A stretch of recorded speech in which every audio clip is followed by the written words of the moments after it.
एक ऐसी amazing story जिसमें पूरी इंसानियत दांव पर लगी हुई है, जिसके राज गहरे समुद्र में छिपे हैं। Hollywood silver screen presenting the beach house.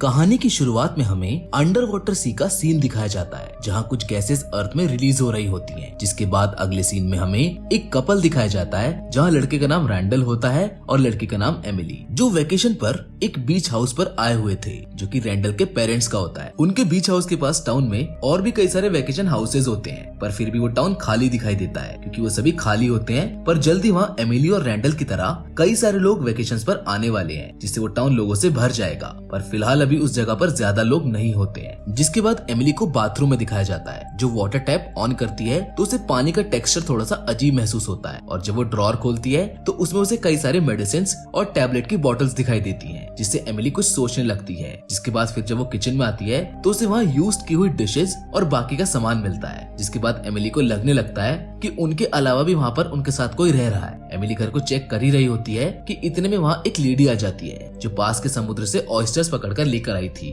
और वहीं टेबल पर बैठकर उन्हीं ऑयस्टर्स को शेल से अलग करने लगती है। वो लेडी एमिली को तो पहले नहीं दिखती है, पर एमिली उसको बाद में देख लेती है, जिससे डरकर वो बुक शेल्फ के पास जाकर छिप जाती है। जिसके बाद वो सीधा ऊपर रैंडल के रूम में जाती है उसे उस लेडी के बारे में बताने के लिए, पर वो लेडी एमिली को महसूस कर लेती है और पहले ही वॉल के पीछे जाकर छुप जाती है। जिसके बाद एमिली और रैंडल साथ नीचे आते हैं उस लेडी से बात करने के लिए, पर वो उन्हें कहीं नहीं दिखती है, और कुछ देर बाद वो खुद ही उनके सामने आ जाती है। उस लेडी का नाम जेन होता है, जो ऐसा प्रिटेंड करती है कि वो घर उसका ही है, और बातों ही बातों में जेन का हस्बैंड भी वहाँ ग्रोसरी का सामान लेकर पहुंच जाता है, जिसका नाम मिच होता है। जहाँ कुछ देर बात करने पर एमिली और रैंडल को पता चलता है कि जेन और मिच रैंडल के पेरेंट्स के पुराने दोस्त हैं, जिनको रैंडल के पेरेंट्स ने ही यहाँ रहने की परमिशन दी है। जिसके बाद एमिली थोड़ा शर्मिंदा महसूस करती है और उसका मूड भी थोड़ा ऑफ हो जाता है। वो मिच और जेन से कहती है कि वो बाहर कहीं होटल रेंट पर ले लेंगे, पर मिच उसे बाहर होटल रेंट पर लेने से मना कर देता है और उन्हें उनके साथ रुकने को कहता है, और साथ ही रात को डिनर पर भी इनवाइट करता है। जहाँ रैंडल तो खुशी खुशी मान जाता है,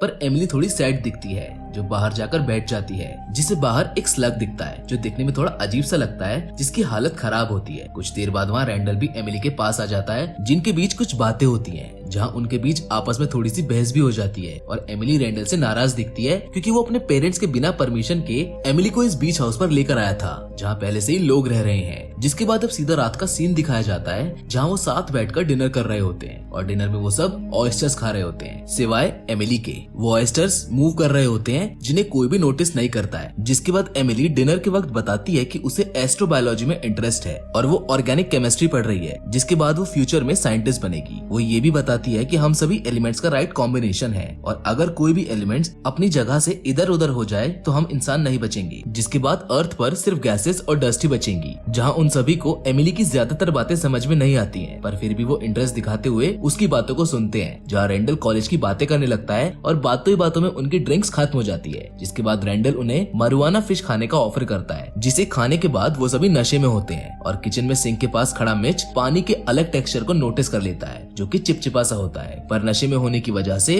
वो ज्यादा ध्यान नहीं दे पाता है। जहाँ एमिली जेन के पास बैठी होती है और जेन को बताती है कि उसे समुद्र के अंदर के अनडिस्कवर्ड सी ऑर्गेनिजम्स के बारे में पढ़ना बहुत अच्छा लगता है। जिसके बाद वो सब लोग बालकनी में खड़े हो जाते हैं। वो सब लोग कुछ अजीब सा नोटिस करते हैं। वो सब देखते हैं कि वहाँ हवा में और पेड़ों पर कई सारे माइक्रोब्स उड़ रहे होते हैं, जो कि आम बात नहीं है, क्योंकि माइक्रोब्स को समुद्र के किनारे देखा जाता है, पर यहाँ तो वो पेड़ों पर हवा में सब जगह उड़ रहे होते हैं, जो कि बहुत अजीब होता है। जिसे देखने के बाद मिच की वाइफ जेन मिच से जिद करने लगती है उन्हें पास से देखने के लिए, और ज्यादा फोर्स करने पर मिच मान जाता है और उसे जाने देता है। जहाँ उन्हीं माइक्रोब्स के नजदीक जाने पर जब जैसे ही जेन उन्हें छूकर देखती है तो उसे खांसी आने लगती है, जो वहाँ फैलने वाले फॉग की वजह से होती है। जिसके बाद जेन वहीं बेहोश हो जाती है, और जब काफी देर बाद भी वो घर नहीं पहुँचती है तो मिच उसे ढूंढने के लिए निकल जाता है। जहाँ एक तरफ रैंडल घर में नशे की हालत में बेहोश पड़ा होता है, और वो फॉग वहाँ बीच हाउस के चारों ओर फैलने लगता है, जो घर में भी आ जाता है। जहाँ एमिली दरवाजा बंद करने लगती है, पर गलती से थोड़ा फॉग इनहेल कर लेती है और वहीं बेहोश हो जाती है। जिसके कुछ देर बाद जब आधी रात को एमिली को होश आता है तो उसे जेन के खांसने और वॉमिट करने की आवाज आती है, जिसे देखने के लिए एमिली उनके रूम के पास जाती है, पर तभी मिच दरवाजा बंद कर देता है। जिसके बाद एमिली रैंडल को ऊपर वाले रूम में ले जाती है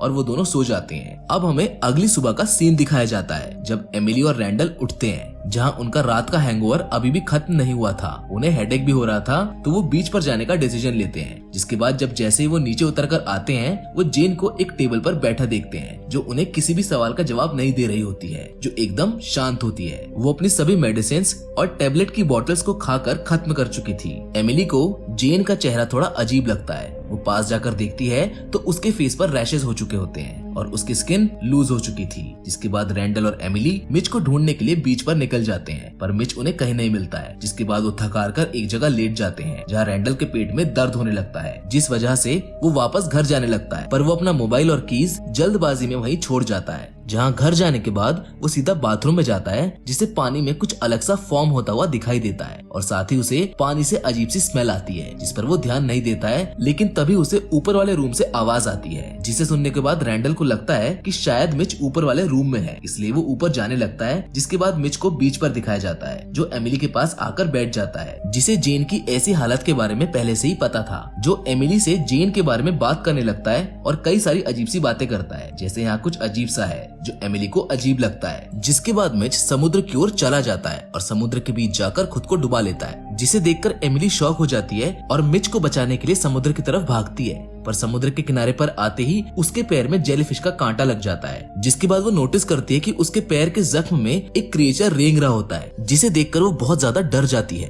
और अपने चारों तरफ देखने लगती है। पर उसे पता चलता है कि जिस जेलीफिश ने उसे काटा है वो समुद्र के किनारे चारों ओर फैली हुई है। जिसके बाद वो उस क्रिएचर को अपने पैर से निकालने के लिए जैसे तैसे करके घर रेंगते रेंगते पहुंचती है और किचन के टूल्स और नाइफ से उस अजीब से क्रिएचर को अपने पैरों से बाहर निकाल लेती है। पर तभी वहाँ रैंडल रेंगते हुए आ जाता है, जिसकी हालत बहुत ज्यादा खराब हो चुकी है। जिसके पीछे जेन का हाथ होता है, जो एक दरवाजे से रेंगते हुए बाहर आती है, जिसकी आंखें एकदम सफेद हो चुकी हैं और उसके मुंह से कुछ अजीब सा चिपचिपा लिक्विड निकल रहा होता है, जो रैंडल और एमिली का पीछा करती है। जिससे बचकर एमिली और रैंडल घर से बाहर भाग जाते हैं, पर विंडो तोड़कर जेन भी उनका पीछा करते हुए घर के बाहर आ जाती है। जिसके बाद रैंडल और एमिली मदद मांगने के लिए पड़ोस में जाते हैं, पर कोई भी उनकी मदद नहीं करता है, क्योंकि कोई घर से बाहर ही नहीं निकलता है। अब एमिली जख्मी रैंडल से उसकी इस हालत के बारे में पूछती है कि उसकी ये हालत कैसे हुई, जिस बारे में रैंडल को कुछ भी याद नहीं होता है। और तभी वहाँ पर उनका एक पड़ोसी रेंगते हुए उनकी ओर आने लगता है, जिस वजह से उन्हें वहाँ से भी भागना पड़ता है। अब हम देखते हैं कि वही फॉग फिर से फैलने लगता है, जो चारों ओर फैल जाता है, जिसकी वजह से रैंडल की हालत और ज्यादा खराब होने लगती है। एमिली को भी उस फॉग की वजह से कुछ नहीं दिख रहा होता है और अब रात भी होने को थी। जहाँ कुछ दूर आगे चलने पर एमिली को एक पुलिस की कार दिखती है, जिसके पास जाने पर उसे कार में एक रेडियो भी मिलता है, जिससे एमिली कांटेक्ट करने की कोशिश करती है। और तभी वहाँ दूसरी तरफ से कोई रिप्लाई करता है, जो उसे कहता है कि ये बहुत डेंजरस है। जिस पर एमिली उससे पूछती है कि क्या वो फॉग की बात कर रहा है, लेकिन इससे पहले वो उन्हें कुछ बता पाता, उनका कनेक्शन डिस्कनेक्ट हो जाता है। एमिली एक पास ही के घर की विंडो को तोड़कर रैंडल को अपने साथ उस घर में ले आती है, ताकि वो फॉग से बच सके, जहाँ एक नल से पानी बह रहा होता है और पानी का टेक्सचर बिल्कुल बदल चुका होता है। जहाँ टीवी ऑन करने पर वो दोनों ये न्यूज भी देखते हैं कि ये जो सब इस टाउन में हो रहा है वो पूरे शहर में हो रहा है। और रेडियो ऑन करने पर उन्हें ये पता चलता है कि ये सब उन माइक्रोब्स की वजह से हो रहा है, जो समुद्र की सतह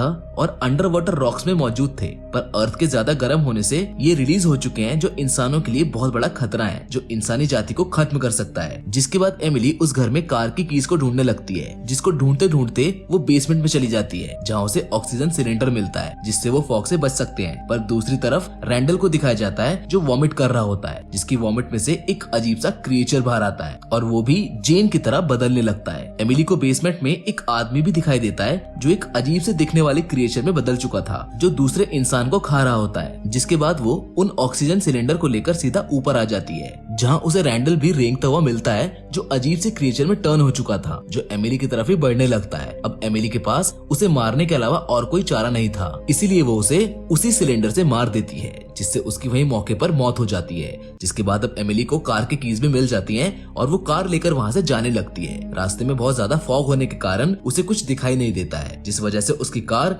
रास्ते में एक पेड़ से टकरा जाती है और वो घायल हो जाती है, जो कार से जख्मी हालत में बाहर निकलती है। और अब इन सब का एमिली पर भी असर होना शुरू हो गया था, वो वहीं पर बेहोश हो जाती है। जिसके बाद अगली सुबह का सीन दिखाया जाता है, जहाँ एमिली उसी बीच पर पड़ी होती है, जो बार बार खुद से एक ही बात कर रही होती है कि डरना नहीं है, डरना नहीं है। जिसके बाद समुद्र की एक तेज लहर आती है जो एमिली को अपने साथ बहाकर ले जाती है, जिसके साथ ही ये फिल्म यहाँ पर खत्म हो जाती है। उम्मीद करते हैं कि आपको ये मूवी पसंद आई होगी। बाकी ऐसी और भी अच्छी कहानियां आपको हमारे चैनल पर देखने के लिए मिल जाएंगी, पर फिलहाल तो आज की वीडियो में बस इतना ही। It's time to signing off, लेकिन हम फिर से जरूर मिलेंगे एक और नई इंटरेस्टिंग कहानी के साथ, पर तब तक के लिए धन्यवाद।